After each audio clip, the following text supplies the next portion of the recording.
My name is Sarah Mitchell, and I want to tell you about the day I learned what family really means. 3 weeks ago, I said goodbye to my little girl, Emma. She was only 7 years old. She loved watching shows about planets and stars, drawing pictures of spaceships, and she believed that colorful stickers could fix any sadness. She always said her favorite breakfast was pancakes with bananas. On the morning we laid her to rest, I sat alone in my car outside the funeral home. My black dress still carried the smell of flowers from the night before. My hands kept trembling, and I couldn't make them stop. I looked at my phone and saw the last text my sister had sent me. Just one word, fine. Not, I'm sorry for your loss. Not, I'll be there for you. Just, fine. Later that day, I found out something that broke my heart even more. My mom and my sister had decided to go ahead with Lisa's housewarming party instead of coming to Emma's funeral.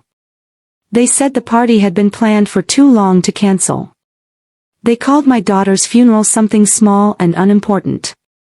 That's when something inside me changed forever. I didn't cry or yell. Instead, I called my lawyer. This story isn't really about losing someone you love. It's about what happens when the people who should care about you the most choose to celebrate instead of grieve with you. That day, I learned exactly what kind of person I really am.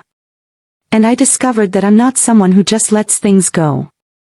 I sat in that car for almost an hour before I could open the door.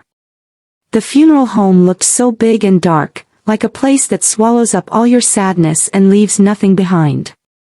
I wasn't scared to go inside. Emma was already there, in a tiny coffin that no child should ever need. I just needed to feel strong before I had to say goodbye again. My phone rang. It was my mother calling. I put it on speaker because I didn't have the energy to hold it up to my ear. She sounded so cheerful, like we were just chatting about weekend plans. When I answered, my voice was barely a whisper. Then she said the words that changed everything. About the funeral today, she began. My heart sank. I knew what was coming. We can't make it, she said. We promised Lisa we'd help with her housewarming party. It's been planned for weeks. I stared through my windshield, tears blurring everything. Her housewarming party. I repeated, not believing what I was hearing. It's her first house, Mom continued. You know how important this is for her. More important than Emma's funeral, apparently. When I didn't respond right away, her voice got sharp and mean. Don't be so dramatic, she snapped. You've had time to get ready for this. Emma was sick for a whole year. It's not like this was a surprise. I hung up without saying another word. Then I called Lisa directly. She answered after a couple of rings, sounding annoyed that I was bothering her. When I told her she was having a party on the day of my daughter's funeral, she didn't even seem sorry. The date was set weeks ago, she said coldly. Emma's already gone. She doesn't care what day we bury her. I'm still alive, and I need to celebrate moving forward with my life. The phone almost slipped out of my hand. Emma used to love the house Lisa was moving into. It had been our grandmother's place. Emma always said it was her favorite house because of the pink tiles in the kitchen and the old stairs that creaked like laughter when you stepped on them just right. She once told me, if a house makes someone happy, maybe it should stay in the family. Now that same house would be full of strangers drinking wine while my daughter was being buried. I couldn't find words to respond to Lisa. There was nothing I could say that would make her understand how cruel she was being. Inside the funeral home, the director greeted me gently. He kept looking behind me, expecting other family members to walk in. But no one came. Not a single person from my family showed up. All the seats I had saved for them stayed empty. The photos of Emma lining the hallway, her in her superhero costume for Halloween, blowing out candles on her last birthday, felt like pictures in a museum that nobody wanted to visit. At the cemetery, I stood completely alone. The wind was cold and harsh. I said goodbye to my little girl with no one holding my hand, not even my own mother. That night, when everything was finally quiet, I sat on Emma's bed, looking at all the drawings she had made for her nurses. Her collection of pretty rocks was still lined up on the windowsill. In that silence, I realized something important. I wasn't just sad about losing Emma. I was also sad about losing the idea of having a real family. They hadn't just missed the funeral by accident. They had made a choice, and now I was going to make mine. I couldn't sleep that night. Instead, I read every text message from my mom and Lisa over and over again, like picking at a wound just to feel the pain. Early the next morning, I made the most important phone call of my life. Mr. Davidson had been my grandmother's lawyer for more than 30 years. He answered after 3 rings, his voice kind and professional. "I need to check something," I said, skipping all the polite small talk. "The house Lisa is living in, my grandmother's old house, does she actually own it legally?" There was a pause while he looked through his papers. Then his voice came back, clear and certain. "No, the house is still in your name, Miss Mitchell. We never finished transferring ownership. I have all the paperwork right here." I stared at the ceiling, not believing what I was hearing. "That can't be right," I said. "I gave her the keys last year." "Giving someone keys is not the same as giving them property," he explained gently. "You told me to hold off on the paperwork until things settled down with Emma's diagnosis." Slowly, I remembered. The week after Grandma's funeral, my mother had sat at my kitchen table with her cold tea, speaking softly but firmly. "Lisa needs a fresh start," Mom had said, stirring her spoon nervously. "She has nothing. You already have your own place."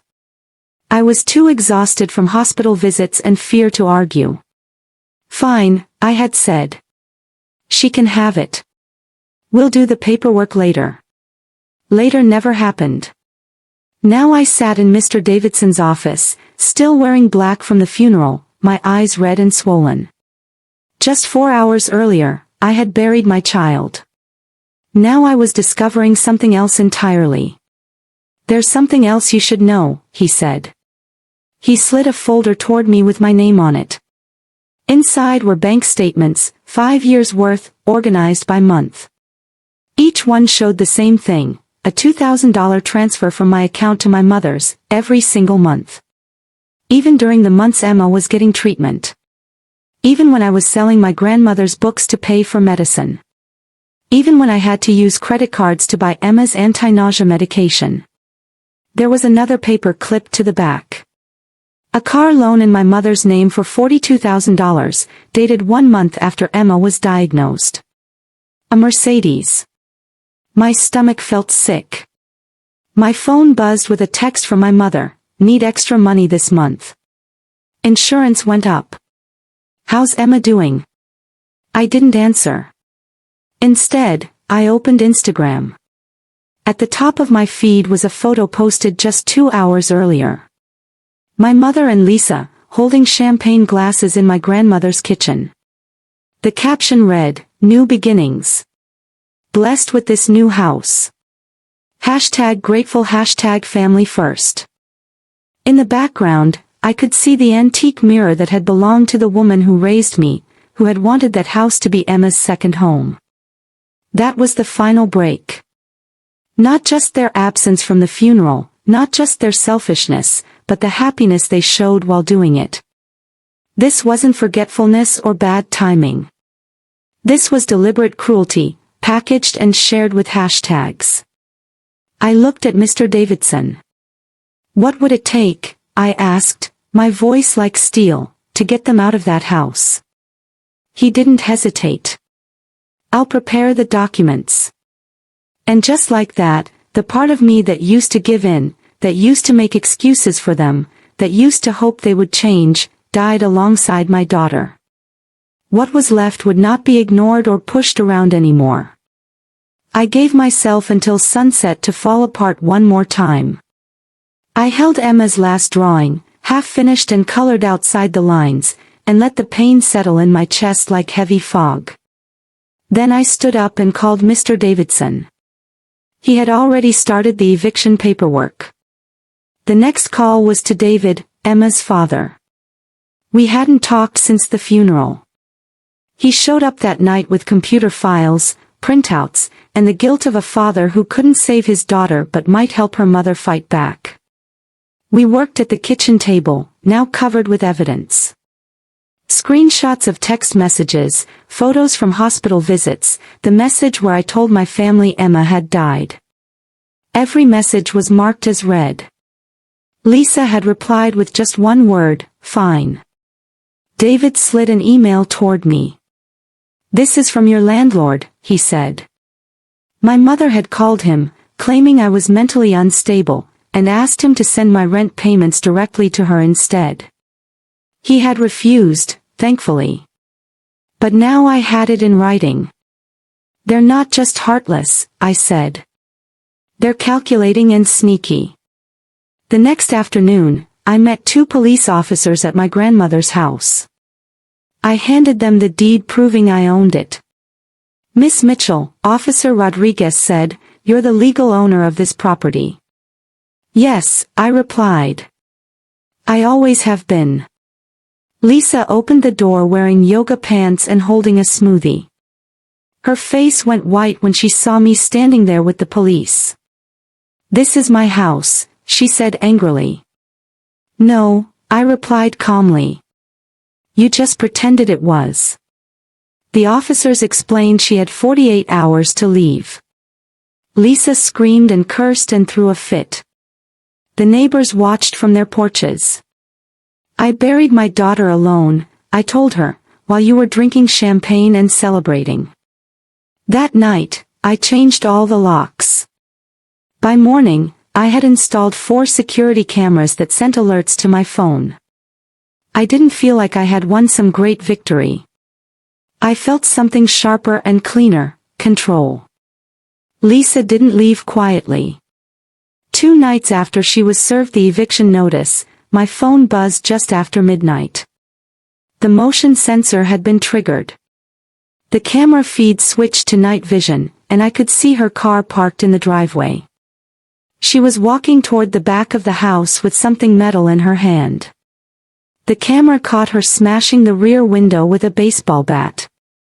I didn't hesitate. I called 911. "My sister is breaking into my home," I said. "I have live video footage. She was legally evicted 2 days ago." By the time I heard the sirens, I was standing on the sidewalk, holding my phone. Officer Rodriguez stepped out of the police car, recognizing me from before. "She's inside?" he asked.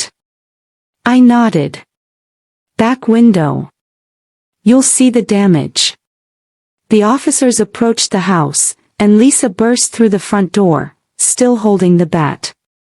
Her hair was messy, her face streaked with anger. "You called the cops on your own sister," she screamed. "Ma'am, drop the weapon," Officer Rodriguez commanded. She let the bat fall, sneering at me. "This is ridiculous. This is my house." "No," I said, "it isn't, and the cameras prove it." Her eyes darted toward the blinking red camera lens under the roof. "I want to press charges," I told the officers. "Breaking and entering, and vandalism." The next morning, my mother showed up on my porch. Her eyes were red-rimmed, and she clutched her purse like armor. I didn't invite her inside. "Sarah, this has gone too far," she said. "We're family." "No," I replied. "You made a choice. You abandoned Emma. She wouldn't want this division in the family," Mom tried. "Don't you dare speak her name," I said, ice running through every word. Her fake grief mask slipped away. Her voice turned hard and mean. "You've always been too sensitive and difficult. Lisa could lose her job over this arrest. She should have thought about that before she broke my window with a bat." That afternoon, a heavily edited video appeared on Facebook. Lisa had cut together pieces of security footage to make herself look like the victim. But the truth had its own voice. Emma's teacher was the first to comment. I was at the funeral. I saw the empty family section in the front row. Emma's hospice nurse added, I sat with Sarah during Emma's final hours. She was completely alone. Photos from the funeral started appearing online. Dozens of people had attended. The front row, reserved for family, was completely empty. Then the county health department made an announcement. Lisa had been placed on leave pending investigation of her arrest. My phone rang again. It was my mother, almost panicked now. The church is asking questions, she said. Your father's sister saw the video online. This could destroy our reputation in the community. This isn't about your reputation, I said. This is about what you did to me and Emma. She tried to blame me, called me cruel, said I would regret cutting them off. But for once, I didn't back down or apologize. My lawyer confirmed that cease and desist letters had been delivered. They were legally forbidden from posting about me online anymore. Good, I replied. File the restraining orders next. And about the house, I'm donating it to the Children's Cancer Foundation. There was silence on the other end of the line. Understood, he said. That night, I walked through my grandmother's now empty living room. For the first time, it truly felt like mine. I reached behind a row of books and pulled out a folded piece of paper I had hidden there long ago. It was Emma's drawing of a stick figure with messy curls and a red cape. My mommy is a superhero, it read in her handwriting. This time, the tears that came weren't from grief alone. They came from something cleaner, something that felt like freedom. The day after I donated the house, I received a flood of messages. Some were from distant relatives who had shared Lisa's victim video without questioning it. Now they offered awkward apologies and explanations. Others didn't bother with excuses. They just said, I'm sorry, and left it at that. I didn't respond to any of them. David stopped by that evening. He didn't bring flowers or food, just a manila envelope and 2 cups of coffee. This is everything, he said, sliding the folder across my counter. Inside were all the screenshots, bank records, and email chains we had compiled, the complete paper trail showing how my mother and sister had stolen money from me while I was trying to save my daughter's life. Anything else? I asked. He nodded.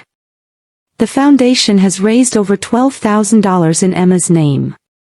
People are still donating. I pressed the envelope to my chest. For once, it wasn't grief that choked me up. It was something softer, something like pride. Later that night, as I was cleaning out Emma's art supplies, my phone buzzed again. Another certified letter, this one from Lisa's lawyer. I opened it while standing at the kitchen sink. It was a threat disguised as a peace offering, asking me to settle things privately to avoid further damage to the family's reputation. I didn't laugh or cry. I simply put the letter in the paper shredder and went back to washing Emma's paintbrushes. That week, I took down the last of the sympathy cards. Not because I was moving on, I hate that phrase, but because I was done being frozen in place. Emma's grave was still fresh, with new grass just starting to grow. I knelt by her headstone, touching the engraved letters with my fingertips. I always taught you to be kind, I whispered. But I should have also taught you to stand up for yourself. I'm learning how to do that now. I promise. When I got home, a small box was waiting by my front door. Inside was a single daisy and a note written in shaky handwriting. I heard what your family did to you. You're not alone. It wasn't signed, but it didn't need to be. I stood on the porch for a long time, watching the sun disappear behind the trees. The air was cool and still. I didn't need anyone to tell me I had done the right thing. Sometimes peace doesn't come from forgiving people who hurt you. Sometimes it comes from walking away with empty hands but feeling whole inside. The soft yellow paint in my new hallway catches the morning light beautifully. Emma's drawings line the walls now, rockets, capes, planets, flowers, all in simple wooden frames. I touch each one as I walk by. It's a quiet ritual that no one asks about, and I don't mind. Grief has taught me to treasure the small things that no one else notices. This isn't about rebuilding my old life. This is about starting fresh with different rules, different boundaries, and no one left to please except myself. On Tuesday evenings, I host a support group at the community center. 6 parents attend regularly. All of us have buried a child. We don't share empty comfort or timelines for getting over it. We talk about the guilt, the silence, the way time seems to bend around our pain. And somehow, in that raw honesty, we help stitch each other back together, one thread at a time. David came once. He sat in the back and didn't say a word, just listened.